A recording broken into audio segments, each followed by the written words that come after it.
An insane Australian Grand Prix. Welcome back to the Lap Podcast. And what an opening to this Formula One season. If you're here for the first time, make sure to subscribe and like, comment. It helps the algorithm, all that good stuff. We got all of our social medias in the bottom, but we are still reeling from the opening round of the 2025 Formula One Championship. That's Kevin Walker. I'm Tristan Ryans. This is indeed the Lap Podcast. Kevin, Australia. What a time. Quick fire thoughts. Rain. Lots of it. Rain. Lots of rain. Lots of rain. Then there not being a lot of rain.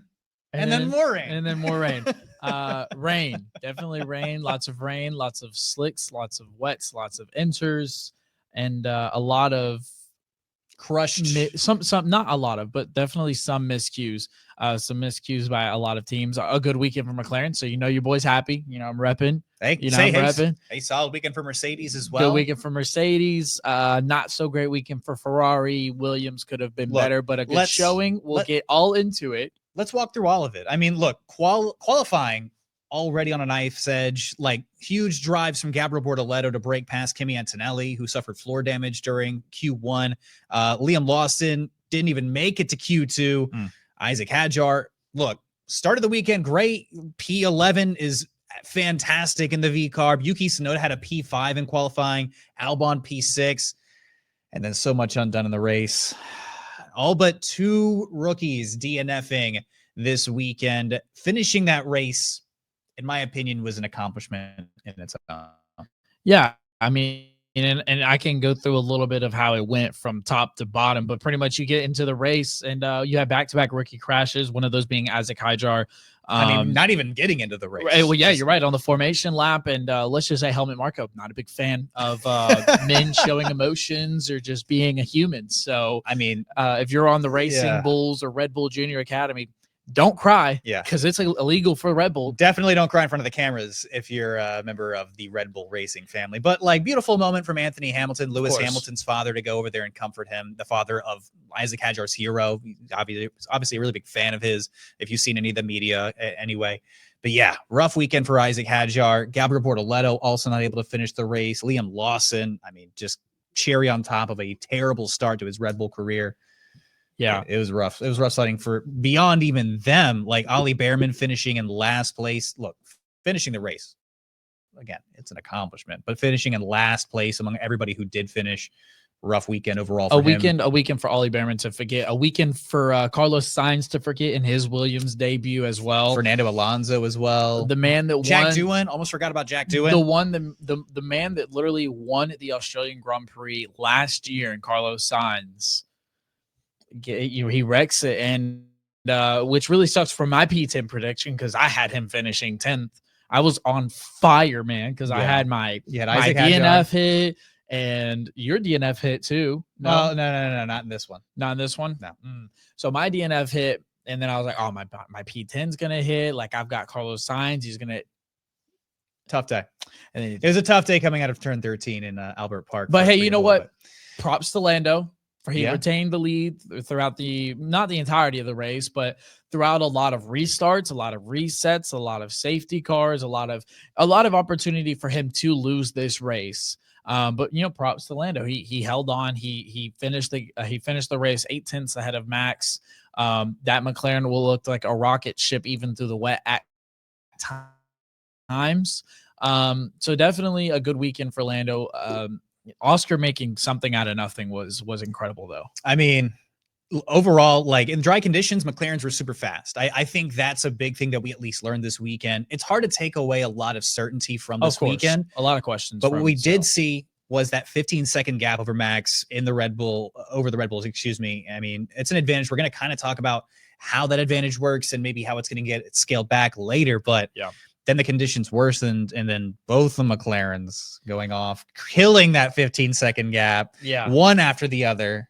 Man, that was really scary too, because I'm sitting there and I'm watching the race and I'm like, okay, this kind of, it's getting real close. Because I think at that point we had like 12, 13 laps to go, something around there. The team orders had already come in. Right. It was like, okay, we're just, position. All we got to do is just finish this race and we're good to go. And then Lando got really acquainted with the gravel, and Oscar was trailing him so like straight line that he went right into the gravel as well. He almost beached the car. He really almost did. It was by luck of, I don't know. I still am not entirely sure. He just kept his wheels turning and somehow got out of that grass patch. A dirt, like muddy grass patch on top of it all is really hard to fathom. But he got out of it, ended up scoring points on the weekend, which is big for McLaren, big for us. You know, look, still landing P9 at that point with a huge like I said, he was DNF'd that. You know, he was essentially all but DNF'd until it was like, oh, Oscar's pulling the car out of the grass, like he's gonna put it back on track. And it was a tough weekend overall for the people like that. That was their home race. Obviously, Liam Lawson, he struggled all weekend. Yeah, not a great weekend for the Australians, Australian drivers. Anyway. Doohan crashed on the first actual racing lap of the weekend, even after a strong qualifying. He was pretty close to Pierre Gasly as well. And then, Lawson struggled just all weekend. But McLaren, at the end of the day, they still picked up that win. Solid weekend overall. That's exactly how you want to start if you're McLaren. Mercedes, though, I got to give a little bit of shine to Mercedes. Go ahead. Strong start. A really strong start, an incredible start for Mercedes for sure. George picking up a podium, picking up the pieces left behind by your favorite Australian driver. Thanks. But taking up third place is a really, really, really good way to start. And even getting past the potential penalty at the time, Kimi Antonelli had drive from 16th all the way to 4th. And I said this off air, but I think I'm more excited for Kimi coming in 4th place than you were for Lando winning that race, because I'd been saying it all year last year. I talked about it in the you waxed poetic. Yeah. I was like, this kid's the truth. And everybody, you have to hope that you're doing it a justice. Mm-hmm.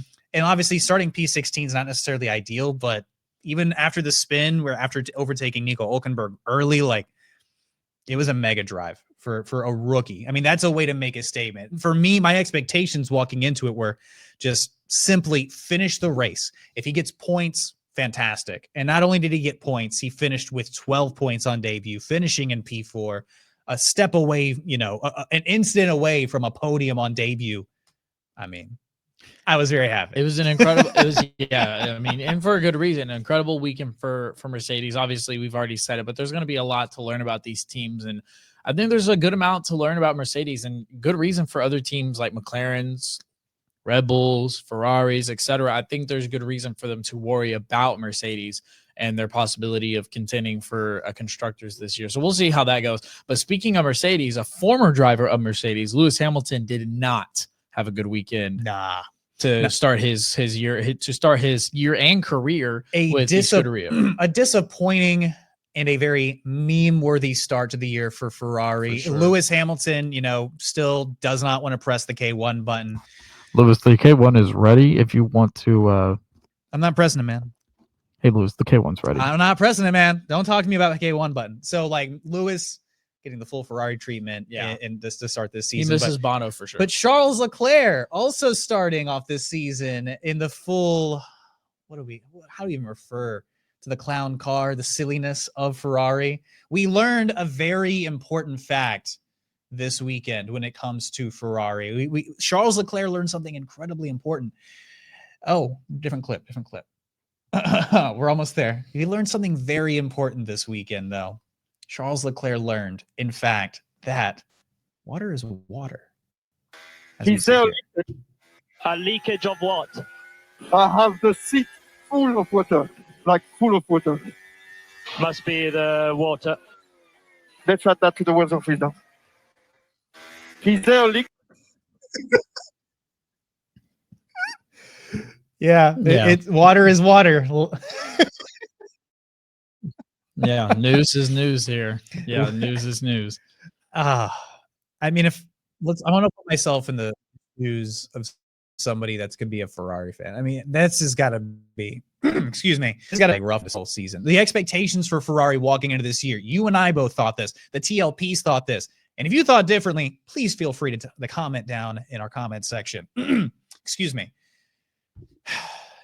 A P10, P8 finish, if I'm not mistaken, for Ferrari first weekend. There was an opportunity for Ferrari to win this weekend, and it just didn't quite surface. Lewis Hamilton, very much similar to Max Verstappen, both deciding to stay out on the slicks. Ferrari keeping both of their drivers out there on the slicks, sitting in first and second place in the middle of all the changeover. If the timing is right, like there's an absolute window there for Ferrari to potentially take a race win, even after a rough start, after a rough qualifying, all on debut. The opportunity was there for Ferrari to capitalize this weekend, and for it to all just kind of slip away after all was said and done. I'm a fan of the Scuderia. If I'm a part of the Scuderia, excuse me. If I'm a fan of Ferrari, I mean, that's a little bitter taste in the mouth. Obviously, Lewis has got to have, some growing pains here. But if you're a Charles Leclerc loyalist, this is a rough weekend. They're out there. They're definitely out there walking among the streets of Monaco. The girlies love Charles Leclerc. They do. The fellas love Charles Leclerc. So, look, he's a good guy. It's not hard. It's hard not to, but he's a good looking guy. Ferrari, nothing wrong with that. Ferrari, I think, is going to be one of those teams that is not going to start hot. Lewis is not going to start hot. They're going to be one of those teams that's going to have to turn it on. They're going to have to make upgrades as the season goes on and bring up different upgrade packages as the season carries through. And if they can do that, if they can nail that, I think they can give Charles Leclerc, and I think they can even give Lewis a chance at competing for constructors this year. I said it before. I don't think a drivers' championship is in Ferrari's grasp this year. I really do. I think that Ferrari. That's not true. Your bold prediction was that Charles was going to win the drivers. Although my bold prediction was that Lewis was going to do it, like completely. I don't think either of us feel confident, but it's only the first race. Well, okay, true, but like I'm just saying, I meant constructors. By the way, my apologies. I meant constructors. So I think Ferrari is going to have to really hit the upgrades this year. If they can do that, I think that they'll be able to turn it around. It is only the first race of the season, so they're going to have opportunities to win, to capitalize on opportunities from other teams' mistakes, et cetera, et cetera. Not a good weekend for Lewis. Not a really great weekend for Charles. He got wet. And I think Ferrari is going to forget this one and hope that it doesn't happen again. Although your boys at Williams, even with the Carlos Sainz DNF, I mean, yeah, your bold prediction as we walked into the season, first episode of season 2, and make sure if you aren't already subscribed so you can get the bell on, find out every single time we're dropping a podcast and a video. Look, you had a bold prediction. I disagreed with it. I even went back and disagreed with it in the comments. But you feel really good right now as a semi-Williams fan about them being P5. No, I really am. I think it was a really good weekend for Williams. Alex Albon did an incredible job of keeping that car on the track and finishing in the points, excuse me. But Carlos Sainz, obviously a wreck is not what you want, but you do want a driver that is willing to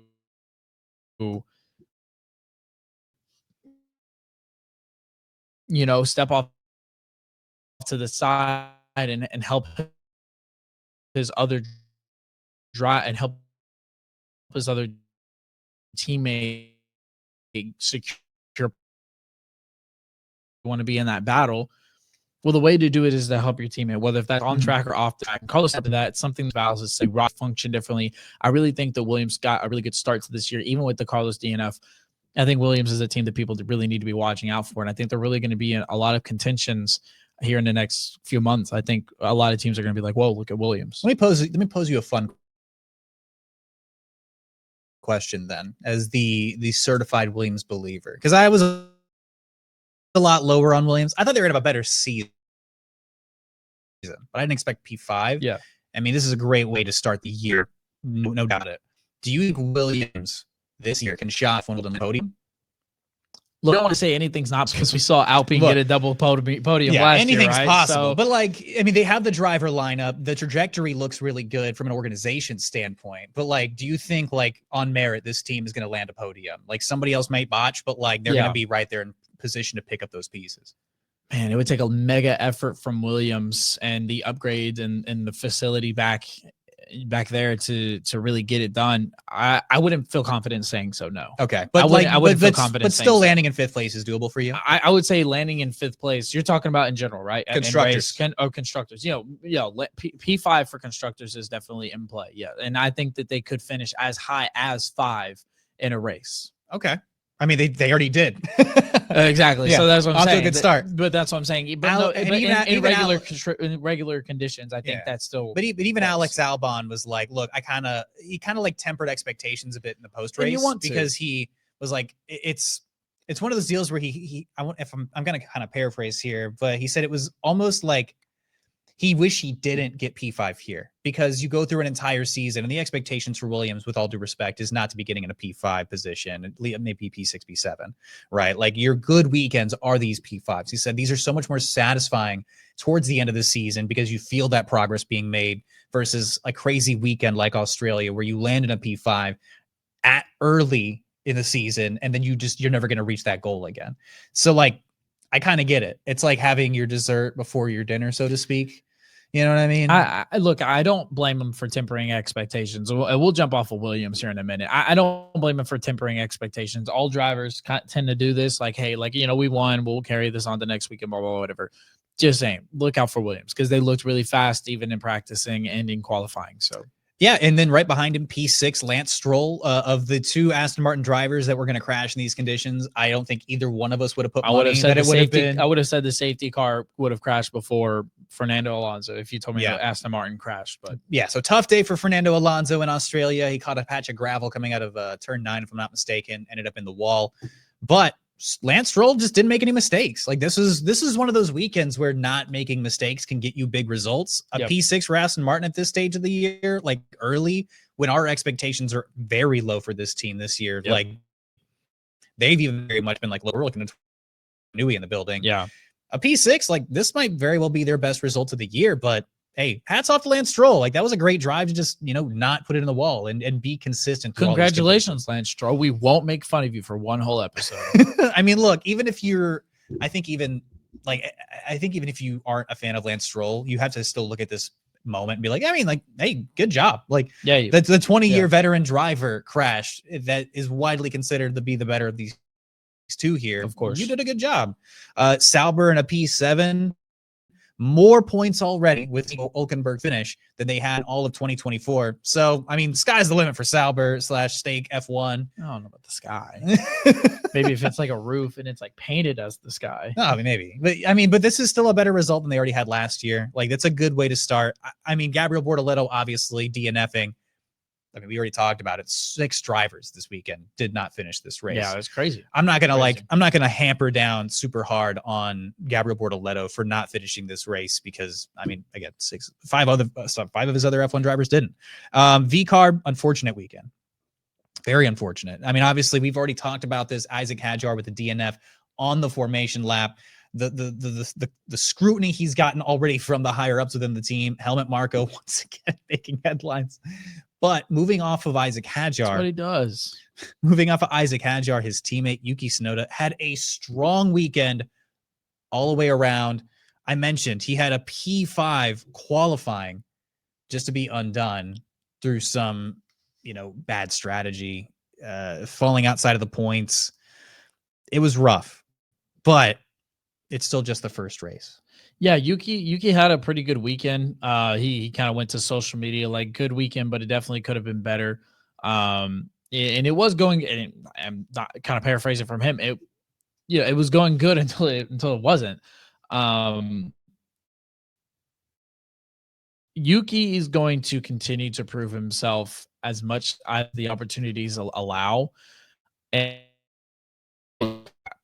Yuki's got to be pissed off. This will continue to spread over and over. Austin's over here putting it in the wall. You've had so many other Red Bull drivers before me not succeed, and you just won't give me a chance. Yeah, I mean, but nonetheless, this was still like qualifying a statement, a huge statement. We talked about Yuki Tsunoda wanting to make a statement. This entire season has to be a statement for Yuki Tsunoda. Well, yeah, 100%. I mean, the contemporary he got passed over for, and Liam Lawson, terrible weekend, as we've already talked about. I mean, pretty regular, not regularly, excuse me, but like pretty generally speaking, rough weekend. Not how you want to start your F1 Red Bull career. But Yuki Tsunoda, yeah, he has so much to prove. Not only is he auditioning to stay within Red Bull, he's trying to audition to stay in Formula One this season, but that qualifying definitely helps. I don't think you can blame him for bad strategy and losing out on positions there. Overall, rough weekend, but there's going to be better weekends ahead. The VCARB actually does look pretty quick. I think that's going to be the team competing with Williams for that like potential P5 spot, at least as we begin this season. Looking a little bit further down the grid, Alpine, Jack Doohan, another guy, strong qualifying, but just undone in the race. He was within range of Pierre Gasly, and that's why I think the Doohan, beyond crashing in front of your home crowd, within all of this added pressure of Franco Colapinto and stuff hanging in the background, he's like right there.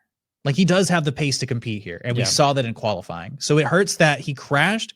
However, again, I'm going to give him the same grace I gave Gabriel Bortoleto. I'm going to give him the same grace I give everybody else in this grid with this race.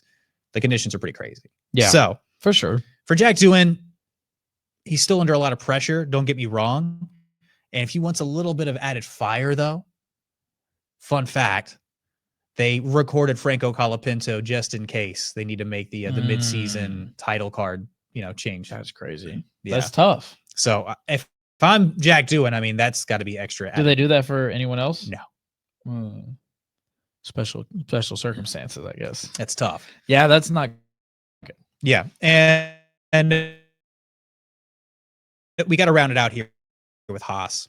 I mean, it's about them for finishing race abysmal weekend results-wise. You're the last of everybody who finished in P13, P14.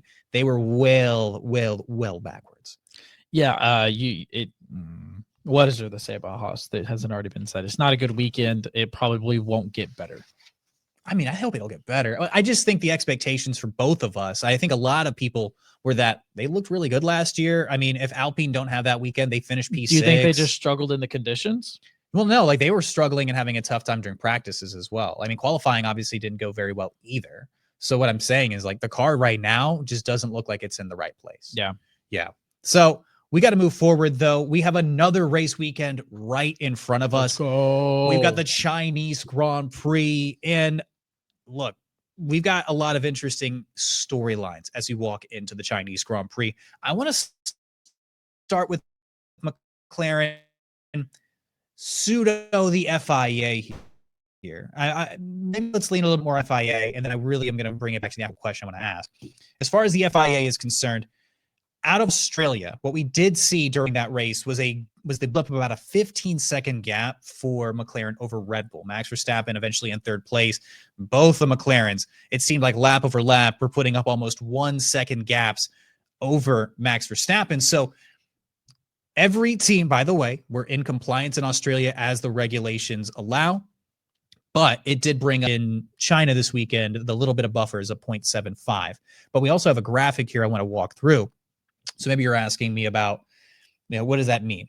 Again, as that wing kind of pulls back a little bit, those little slot gaps where those arrows are pointing at, this graphic provided by the race, by the way, those are where the air is going to be channeled through, creating that mini DRS effect. Rather than the entire wing opening up and obviously creating more straight line speed, that supplementary straight line speed is something that the FIA are trying to work past. They're trying to make it a little bit more of an even playing field. McLaren were an obvious example of this. Mercedes were also cited as a potential example of this as well. Two teams benefiting pretty heavily within this current, little wiggle room within the rules. So that's just going to be something to keep track of moving forward or keep an eye on. Flexi wings are going to be heavily scrutinized. I think they have up to 6 weeks of this season to really clamp down on the regulations imposed at the end of last year as far as how much things can or cannot move. But all that to say, McLaren may or may not have benefited pretty heavily with all of the added technical upgrades they've already brought in for this absolute monster of a car and a monster performance they already were showing in Australia. I don't think it's going to put them back so much, but it's going to tighten up those windows a little bit more for other teams to potentially take advantage of. And it's going to force other teams to innovate accordingly. So just walking through that FIA rear wing regulation, I think it impacts the performance, but nonetheless, this all is going to lead into my question. Will they be able to really flex their muscles in China? I think that the McLaren is still going to be able to flex their muscles in China for sure. While I do think this is it's going to hinder the car for sure. It's not going to be the end all be all where it's going to be McLaren dropping positions, or I think this is going to be more of a time thing. This is going to be more of them losing seconds. Kind of like you said, it's not going to be that 15-second gap. It may be something a little bit closer. to the next driver. And I think at the end of the day, that's what F1 wants. That's what the FIA wants. They don't want the narrative that Formula One is all about one guy winning and that's it. So I think while McLaren may take a hindrance, I think they're still going to be able to prevail. I think they're still going to be able to succeed. And I think they're definitely going to have a good weekend in China this weekend. I mean, yeah, there's a lot of aspects of the Chinese Grand Prix circuit layout that we're going to go over. I mean, and Kev talks track, but McLaren do have a very solid car underneath them, whether or not just the rear wing. I mean, look, there are plenty of elements of these cars that can like alter the way it's that definitely not just drives, the wing, right? But as far as like straight line speed and high speed advantage, it's going to hinder them a little bit. But the aerodynamics of this car, the engineering behind this car, the team behind this car, I mean, they put together a constructors winning car just, a few months ago in Abu Dhabi. This is a really, really, really strong floor for them to potentially chase not just a constructors championship this year, but a potential drivers championship between Oscar and Lando. I don't think it's going to derail the prospect of them this weekend. It's going to hinder things. Don't get me wrong. Right. They're going to have to make some adjustments, but I don't think that McLaren should be in such a bad position with this FIA clampdown. Mercedes are going to have just as much of an issue. Ferrari and Red Bull are going to have the same issue all the way back down the paddock, all the way to like Haas and Sauber and VCARB. They're all going to have to deal with this engineering. And this is something that the FIA was trying to crack down on and try to start cracking down on last year as well. They noticed it with the McLaren back then. It was like, look, this wing is still, it's moving a lot more aggressive. More aggressive, and it was kind of a newer technology, to my knowledge anyway, that McLaren was trying to introduce. And so, of course, teams copied it going into this year. McLaren doing it once more, and the FIA is just trying to step in before it gets too crazy, gets too out of hand, and they try to make it a little bit more competitive. They stepped in pretty appropriately last year and got them to stop with the actual like outside edges of that flexi wing. Darn it. But like this year, there was another found exploit, and at the end of the day, F1 regulations that's the whole point of, or maybe not the whole point, but like that's what you're trying to do is try to find those little gaps in the regulations. How can you find the performance gains within the regulations? FIA were like, look, this is still kind of technically cheating. Everybody's still in compliance as of right now, but we're going to amend this rule and we're going to clamp down a little bit more. Other teams on the grid, though, walking into this weekend, I mean, we talked about Liam Lawson already, but can Liam pull together a strong weekend, or is the pressure just going to keep building? I think that he can put together a good enough weekend to get out of the doghouse for Red Bull at least. And I think it's very simple. If you're Liam Lawson, you need a points finish. And I know that sounds very simple. That sounds very basic, but think about it. If you're Liam Lawson, you don't want to be getting in your head too early about not being able to score points. You look at the history of the Red Bull drivers of the past, the graves of all the former Red Bull drivers next to Max Verstappen. And Liam Lawson doesn't want to be one of those guys. And so how does he do that? He puts together a simple, solid, basic weekend, focus on the fundamentals. You go get points. You get out of the doghouse, and guess what? After that, you can build. You can build on that. You build on that. You start competing a little bit higher. You're not going to be matching Max Verstappen's pace, obviously. It's very hard to anyway.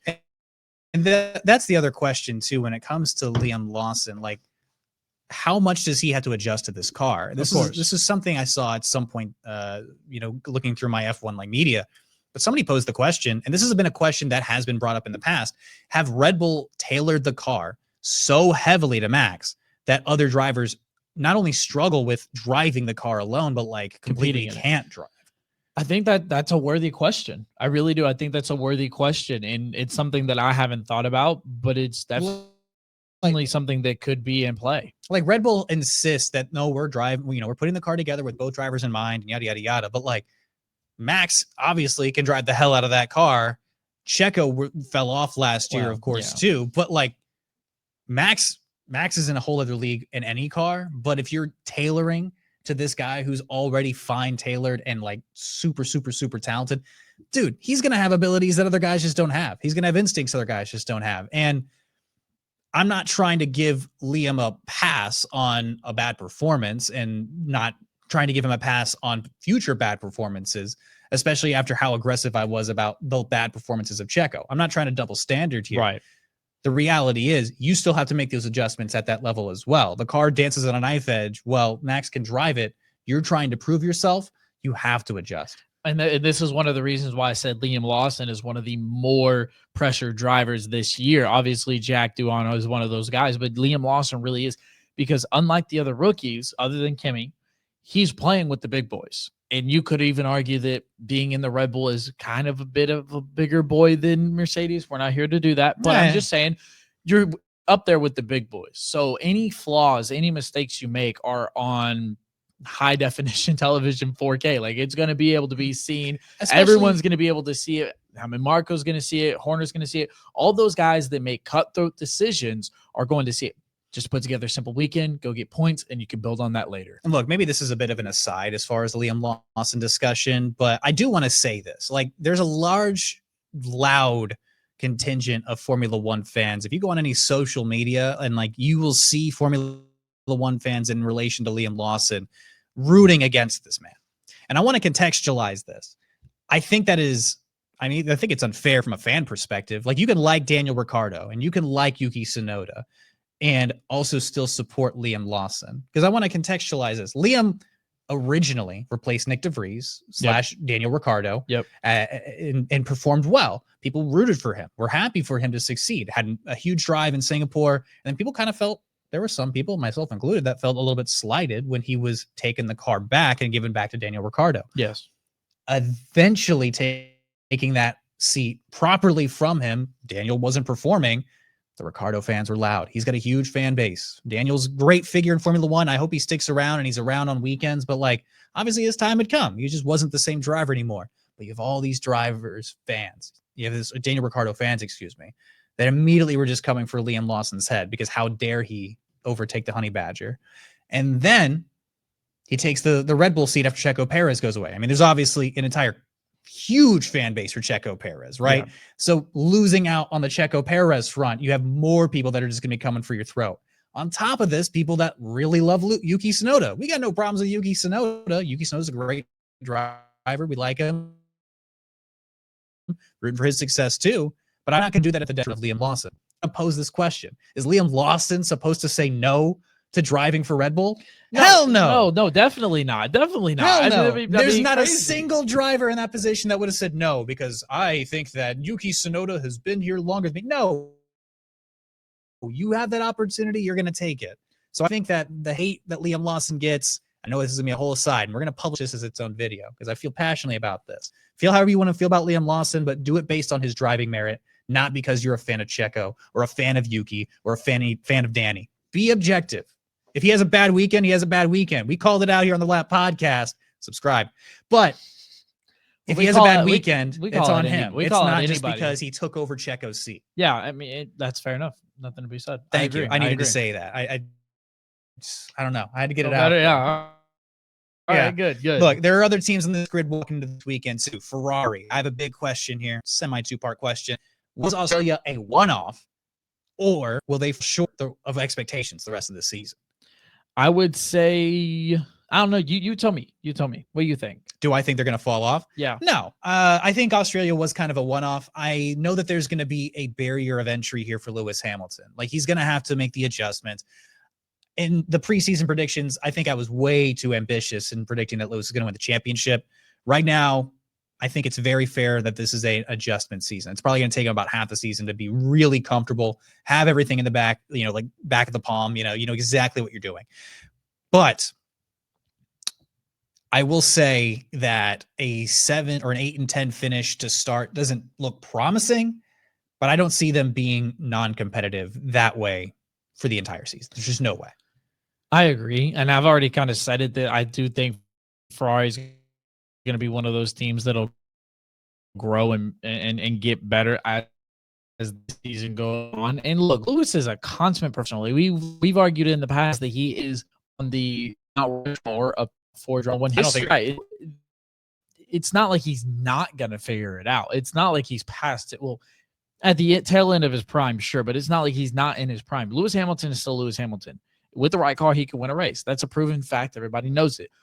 He's got to get used to the car. He's got to get used to the engineer. He's got to get used to being in the Scuderia. He's got to get used to an entirely different environment. You remember, he was in Mercedes for a long, long, long time. You've got to go out and you've got to change everything that you know that you've pretty much grew up on, and now you've got to change it all, and you've got to restart, new engineer. You've got to learn what the K1 button does and what the hell that does, and when the hell to press it apparently.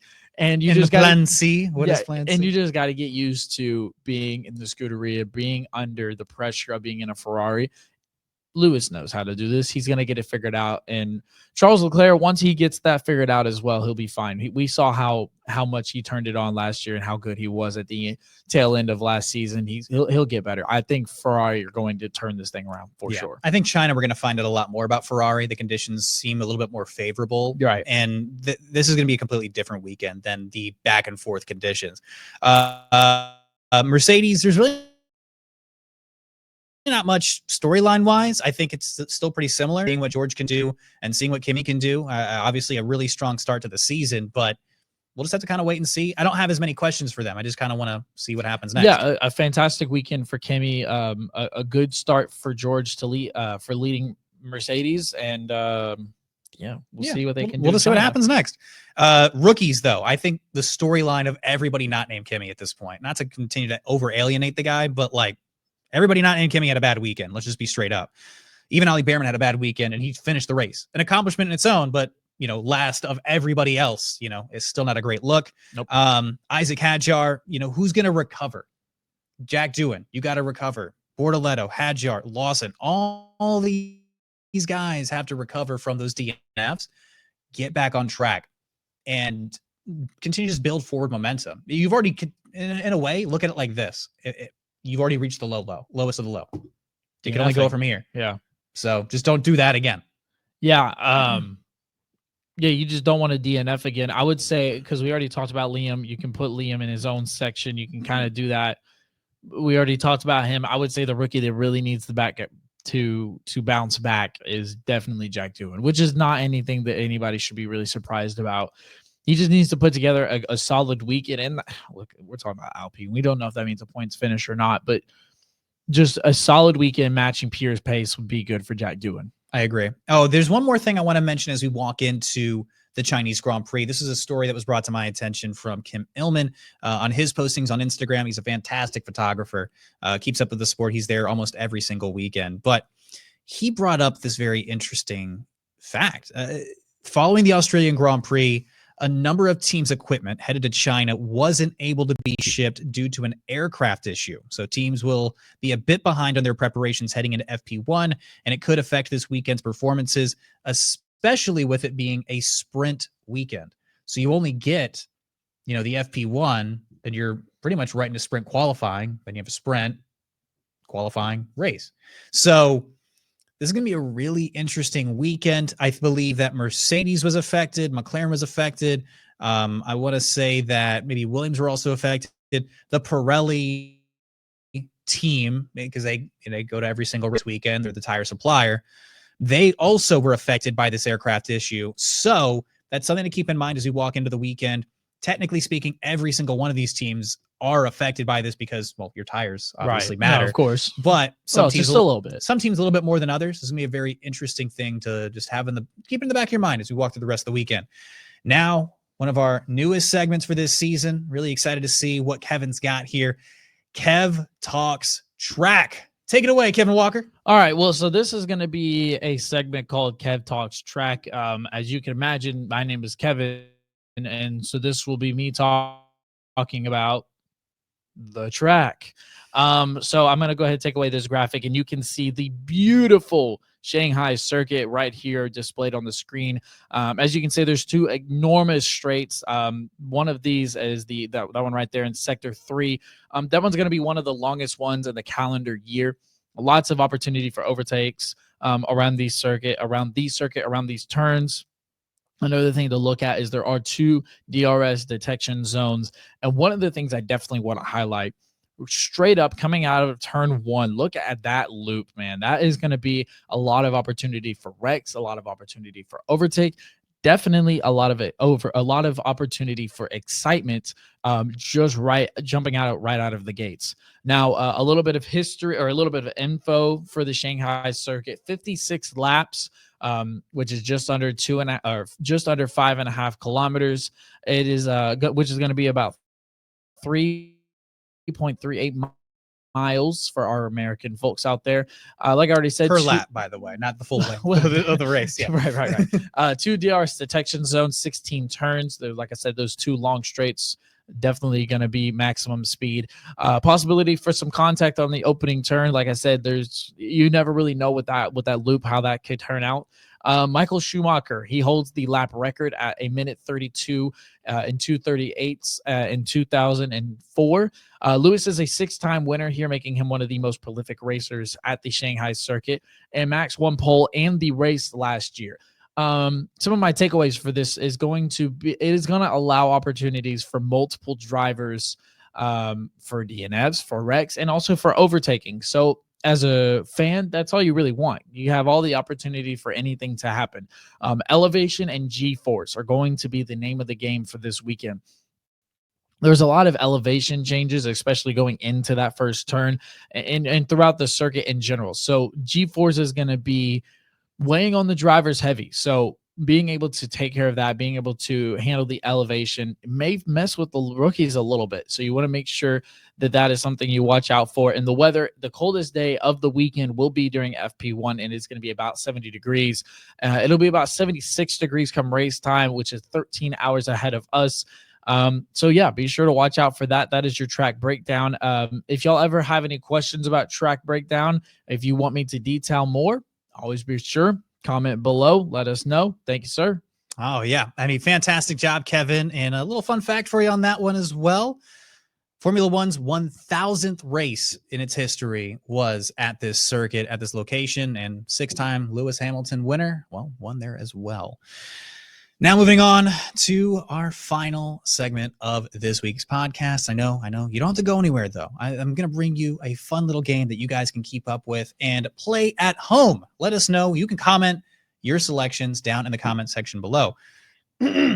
So, the P10 game. What is it? Yeah, I didn't watch last episode. This is my first time watching, and if it is your first time watching, make sure to subscribe as well. Look, P10 is a really fun way to keep up with the entire Formula One season. It's going to be our way to gauge who's really good at making kind of semi-ambiguous predictions walking throughout the entire season, who's really good at it, who's really bad at it. Hopefully it's closer rather than further away. But P10, there's a sliding scale. As you can see here on the screen, if you get 10th place correctly with your prediction walking into the weekend, you get a full 25 points highlighted there in purple. If you have a really bad weekend, you can have the race winner, la-di-da, that's congratulatory, fantastic. If you didn't predict him, you don't get the bonus, only worth 1 point. And if you get in 20th place, it's only worth 1 point. So no matter what, you'll at least walk out with 1 point per weekend. However, we also have our first retirement bonus that is worth a bonus 10 points. You have 21 available options to you, including, I don't think anybody's going to crash. But first retirement, whether it's on the formation lap or on lap 55 out of 56 this weekend, you get an extra 10 bonus points. And in blue there, race winner bonus, 5 points. I forgot to highlight it for myself. But nonetheless, it's a long explanation, but hopefully you guys get the gist of it. This is a really fun way for us to keep track of things throughout the entire course of the season. So our past weekend, for instance, I picked Oliver Behrman to come in 10th place. That didn't quite happen. Ending up in 14th place, I got 10 points, and I also happened to get the race winner bonus, picking Lando Norris, ending in my 15. Kevin here picked Carlos Sainz. It looked really good with Isaac Hadjar getting him that bonus 10 points the first weekend. However, Carlos Sainz biffed it towards the end of that lap, only got him an extra 2, and he picked the home favorite Oscar Piastri to land on the top step. Also didn't happen, ending in 12. So there's a lot of different ways you can score points with this. This race weekend in P10, who you got, Kevin Walker? In P10, I've got the man in the Aston Martin, the old man, though. Fernando Alonso. I think that this weekend could be a weekend where we definitely see them in a point at where they finish in the 10th spot. Okay. For me, I'm going to go with Yuki Tsunoda. I think Yuki Tsunoda, overall, the car is good. He's in a position to score points and be around that hovering 10th spot, whether it's a good or a bad weekend. No matter what, I got a feeling that Yuki's going to land in about 10th this weekend. As far as my first retirement, we talked a lot about how much pressure there is being a Formula One driver for Red Bull Racing. Isaac Hadjar had a DNF. So did Liam Lawson. But I think Liam's going to do it first this weekend. If there's going to be a DNF, give me Lawson to add even more pressure to his own You situation. know what they say about pressure? Builds diamonds. That's what they builds diamonds. Yeah. They say it makes diamonds. Whatever. I don't know how you build the diamond. Well, no diamonds will be coming out for Pierre Gasly because I got him as my DNF this weekend. That's rough. I see it coming in the first turn. I can just close my eyes. I see it, and yeah, it's not nothing crazy, but I definitely see Pierre Gasly crashing this weekend. And who you got winning? I've got